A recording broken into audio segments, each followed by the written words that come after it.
কিশোরগঞ্জের পাগলা মসজিদের দানের পরিমাণ সব রেকর্ড ছাড়িয়ে গেছে। এবার পাওয়া গেছে 7,78,67,537 টাকা।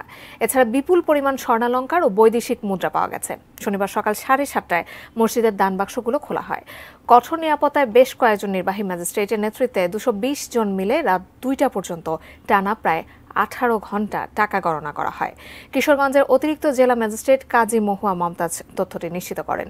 এবার 4 মাস 10 দিন পর মসজিদের 9টি দান বাক্স ও একটি ট্যাঙ্ক খুলে 27 বস্তা টাকা পাওয়া যায়।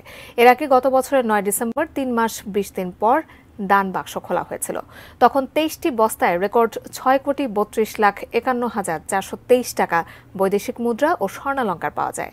দানের টাকায় মসজিদ ঘিরে আন্তর্জাতিক মানের একটি দৃষ্টিনন্দন বহুতল ইসলামিক কমপ্লেক্স নির্মাণ করা হবে।